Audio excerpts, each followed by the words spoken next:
Hello, this is Magna, and this is Magic Square MS-B53 Night Tracer, which is their take on G1 Onslaught. This is the original Toon edition. I'll have a video up for the IDW or toy version when it comes out soon. We're going to take a look at him, but first, we're going to take a look at the box. It matches the other boxes from the Combaticon set, at least for the Toon version anyhow. Has a gorgeous artwork on the front as well, like they all do. The same sort of G1-esque printing on the sides, the nice silhouetted Onslaught and Brawl pictures, and there's some stats, Magic Square logos, warnings. It's a pretty good box. He comes packaged in robot mode. As for accessories, there's a few things to talk about. Number one, you get an instruction booklet, which is actually missing a few steps in the back for the transformation to alt mode, and is missing the combined mode steps entirely, which I assume will be included in a later figure. You get a collectible card featuring the artwork on the box. It is pretty standard with the stats and the artwork. I do not really care for these. You get Onslaught's gun, which is sculpted exactly like the cartoon and is in a flat green plastic. And it will fit into the port in his hand like so. You get a leg filler piece for Swindle, as you can tell by the Swindle color. It is interestingly sculpted in the sense that it's actually pretty intricate for what it is when you'd expect it to be a little flatter to match the cartoon. I personally wish that it was. It is ramp shaped, so I assume that this will be used for some sort of base mode, judging from this tab, which we have not seen the usage for yet. Other than that, there is a little hinge in the bottom here that will flip out like so to reveal some sort of port. It's actually not used on Swindle as far as I'm aware, but it is used on Brawl, and so I guess that's just the point of that. And this piece will fill out the back of the leg by tapping into these slots at the bottom here, like so, and it looks quite nice. You get the same piece, but molded for Brawl in the same Brawl colors. Same flip out hinge here. It actually is different with different ports here, so I assume this one will be used for something. Again, same sculpt. I think it's the exact same piece outside of the little connector here. It does the job, I suppose. And that will attach to these tabs on the bottom here, and these slots in the thighs will attach to the gray piece. Like so. Please note that if you do not flip out the tabs on the gray piece, that it will not sit flush against the tank. And once you get it, it does look gorgeous, to be honest with you.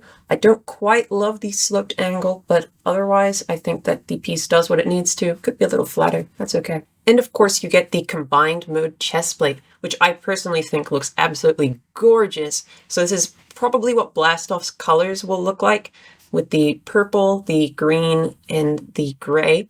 It's a cast green piece of plastic with some paint on it for the purples and the grays. The sculpt is just perfectly tuned. I absolutely adore this chest piece. I can't wait to see how it attaches to the final torso. There's a bunch of ports here that we don't know how to use yet, as the torso pieces are not out. That's pretty much it for the accessories, which is pretty interesting, as you normally expect to see the torso character coming with the torso pieces, including the pants. But Onslaught here does not come with any of them, so we assume they will come with Vortex and Blastoff, or worse come to worse, come separately.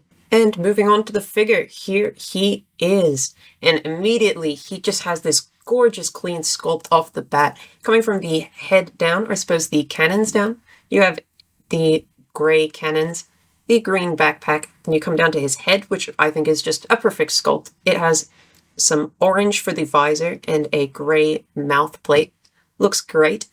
The flat sculpt's very clean coming down on the front here, on the arms as well. You can see some faux wheels used here to match the model used in the cartoon.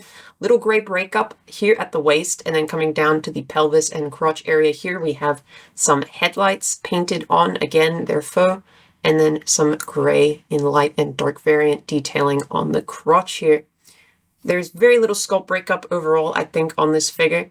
There's more green paint on the black thighs, and then a little more green on the lower legs here. I mean, I think that the actual look of this figure is pretty perfect. It one-to-one translates the cartoon model sheet, which is kind of what it's intending to do, with a few cleanups and proportional changes here and there. there's a lot of character that shines through as well, and it doesn't suffer from issues that the leg bots did, such as smaller hands and whatnot. Coming down to the side over here, you'll see the backpack does stick out a certain amount, which I think it's just for the combined mode. It's been unfortunate how big it is and how much it sticks out, but at least it's a canonical backpack that the character is known for having, so it's not that big of a deal. Then, of course, you have some green paint on the side of the arm, once again, to match the cartoon, with a few tab breakups that don't really matter much. On the side of the leg, there is a sculpt cut into the thigh here for the thigh swivel. It's fine, it's passable. And then on here, there are some actual real wheels that are used for the alt mode, once again, matching the cartoon model. Coming around to the back, of course, we have this gigantic backpack. It looks bigger on the camera, I swear. It's just a hair smaller in person. And of course, just a bunch more flat pieces on the legs here. And then interestingly, you'll note that there is some folded up wheels in the forearm here. Other than that, it's quite a clean back. There's absolutely no real sculpt gaps to speak of. I think it's quite an impressive piece overall. I would like to note in that the color is fairly light for what most people would consider for a character like Onslaught. His general appearance, just like how Bruticus's general appearance has become the purple and toy-styled combiner pieces, Onslaught's appearance has become a darker purple. This figure is not that dark purple, as you can see. That is not a trick of my lighting, which is a little unfortunate, and as far as I'm aware, the second edition matches it in color. Of course, in the actual cartoon, it's about 50-50 what color he appears as, that darker purple that we're used to, or this color. So it's not the end of the world, but I do think that a darker purple version might have been warranted. But again, I don't particularly mind this look too much. All right, and as for articulation, we're going to come from the head down once again. The head is on a ball joint, so it can look 360 degrees around, all the way up due to a sculpt cut in the back. And because it's just on a ball joint, you get a little nod left and right and a little down. Coming out to the shoulder here, you're going to have, again, a shoulder on a ball joint. So it'll get up to here on the ball joint. Then there is a secondary transformation joint that will get you all the way up. And there is another transformation joint that will actually let you get over in this strange motion just above the elbow. Very unique joint, but it can actually be, you know, sort of used for a couple poses if you really wanted it to. So I will make note of it, just as I have now. And then otherwise, you get an elbow joint that will get you past 90 degrees, more than enough. And then you will get a little swivel just below the bicep here, and that'll get you 360 degrees. Perfect. There is wrist swivel, 360 degrees as well. And of course, the same for the other arm. And as you saw, though, when I was picking him up, he does have an ab crunch that will get him very, very far down, about 90 degrees, hunched over like so on a little slider sort of thing here. It's not quite a slider, but it's a sort of pinned hinge. Anyhow, it'll get you that much. I will note that my copy has a little bit of a weaker ab crunch. So as you can see, it'll fall backwards on itself a little bit if you're not careful. It will hold any pose I've thrown at it so far, but I think it's absolutely worth noting that my copy is just a little looser compared to most Magic Square ab crunches in that regard, and the mechanism itself is just a little different as well, so I'm not surprised. Coming down to the waist here, you have a waist swivel that will get you this far, then you get caught on a little joint back here, lift up the ab crunch a little bit, and you will get the full 360 around, which is, of course, more than enough. Can't ask for more than 360. Now, coming down to the hips here, you'll get about this much up without any sculpt break to the hips/pelvis area. And then if you flick the side skirt out, you can get the leg very, very far up past 90 degrees, which is phenomenal. Absolutely love it. And of course, as the side skirt implies, he will get a full splits sort of motion as well. I'd like to note that the hip skirt here, mine sometimes don't align when you bring the leg back down completely. And you just have to manually nudge it a little bit to get it all the way out. And then the side hip skirt can lock it in place. Now, notably with this release, we have seen the return of backwards leg movement, which is something that we hadn't really seen from Magic Square. It'll get you about this far, and I think that it's super useful for exaggerating a few poses. and it's about as much as you need on a backwards leg motion, more than the other Combaticons have for sure. And coming down to the thigh, of course, you have a thigh swivel, which will get you 360 to varying degrees, depending on where you want to sort of break the sculpt up. Of course, it'll get caught on things, but physically it's a 360. Works great. And a knee will get you, double jointed knee will get you 180. Awesome. Love it, love it, love it. And coming down to the feet now, almost done. We'll get a 90-degree ankle tilt, more than enough that you need. And as a fun addition, toe tilt 90 degrees, which is a little rare on Magic Square figures. I love toe tilt, so this is a fantastic inclusion. A Swindle kind of had one. This is a full toe tilt, so, you know, something else entirely. You can actually move the spurs on the back of the feet here up a bit. If these are not down, he will fall over due to the weight of the backpack, I must note. Speaking of weight, the weight of the figure is quite immense. It's such a heavy figure for a Magic Square. It might be the heaviest Magic Square figure I've handled. That is a single non-combiner figure, of course, but I have not handled their Skyfire, so I cannot speak for him as a larger bot. But especially for this size class, he's very heavy, very chunky, just dense. The articulation overall is absolutely phenomenal, though. I love it. He can hit just about any pose you need him to with all the levels of articulation, more than a lot of MP figures even. Very impressive stuff from Magic Square. Not compromising on that, even on a combiner figure. All right, and for some size comparisons, here he is with New Age's Optimus Prime, and here he is with Magic Square's Optimus Prime. So immediately off the bat, you'll note that he's actually half a head or a head taller than the available Legends Optimus options, which makes him too tall as he should be Optimus Prime's height. I think the height is a little silly considering they nailed it for Motormaster. I'm sure that it's due to the cannons on his back becoming the combined cannons.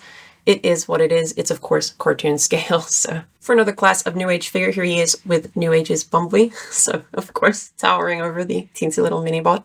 And here he is with New Age's RC. And of course, here he is with his fellow Combaticons. So of course, a notable amount taller than them. I think that this scale between these guys works fine so far. And as for the transformation, it's pretty simple. You sort of just get the backpack untabbed, and then you get the front of the truck out of the backpack, and then the arms will form the rest of the front of the truck. It's not particularly complicated, and everything tabs together pretty easy. Then you sort of move down to the legs, which are a little bit harder because you have to sort of fold out 10 different tabs from each one, and then they sort of double in length on like a little slider that comes down, but they end up looking okay overall.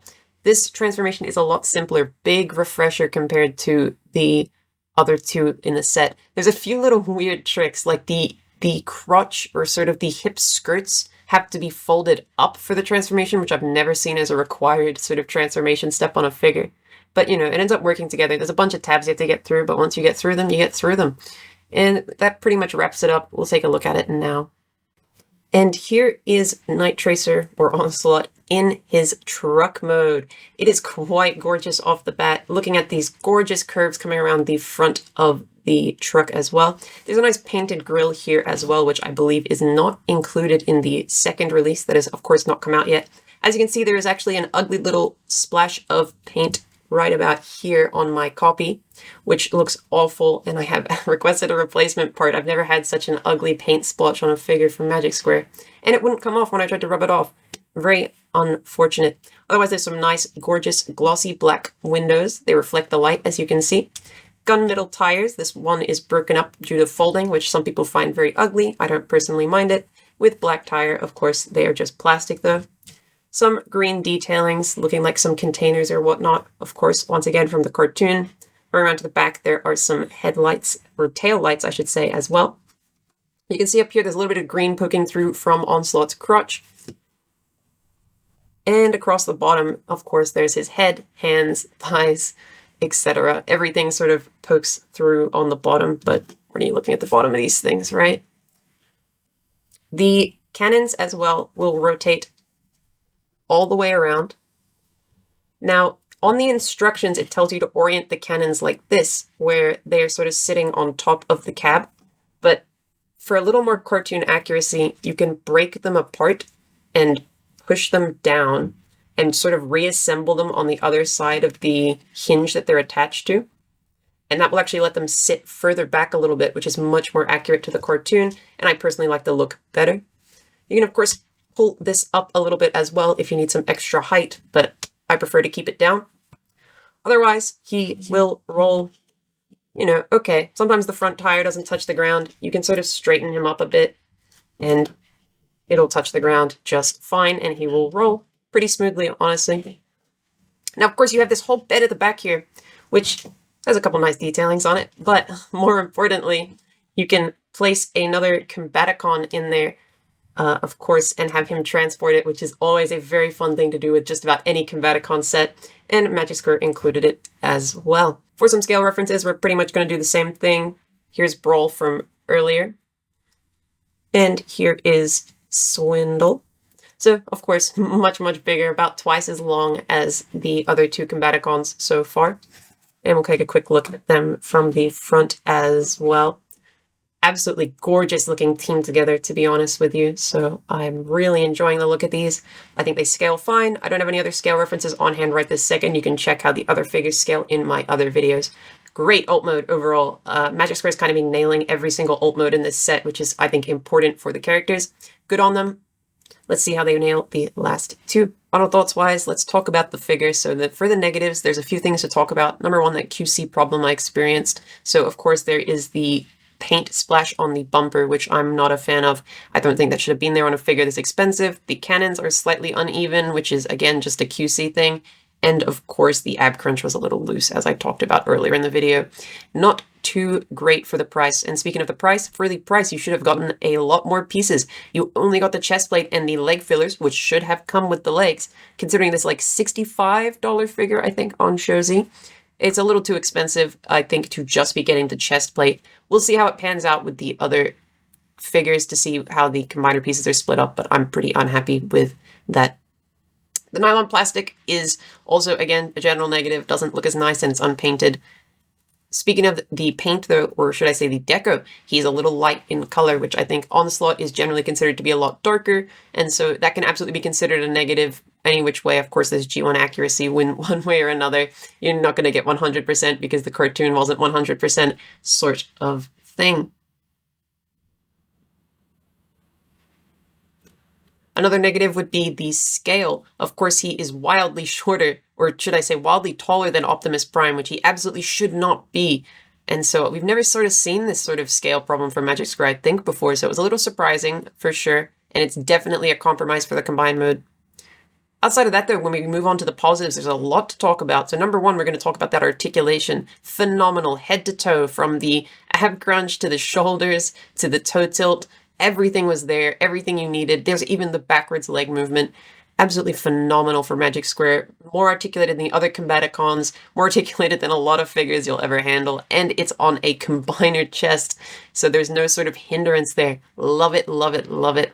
And speaking of things that I love, that sculpt, perfectly G1, absolutely gorgeous in both modes as well. Nothing has ever come close to this when it comes to a Toon Onslaught sculpt. I don't know if it could ever be topped, to be honest with you. Absolutely amazing. Love that too. The transformation is a breeze compared to the other two, which is another thing to harp on. I think that it worked extremely well for what it does, not overcomplicated like, say, Swindle kind of was, and it works out for two very nice modes, and a third one that we'll touch on in the combined mode video. I love this figure, but I can understand there's a lot of drawbacks that make you not want to buy it. If you're just in it for the combined mode, you have to pick it up, obviously. If you're just in it for Onslaught himself, I can actually recommend it. Except for the scale, I personally think that everything else makes for an amazing individual Legends Scale release, so I highly recommend it in that regard. If you want to complete it with the team as well, he looks great with them. I definitely think that I can recommend this figure right now if you're comfortable with paying the price. That being said, I have been Kyra Magna. Thank you for watching. Don't forget to like and subscribe. See ya!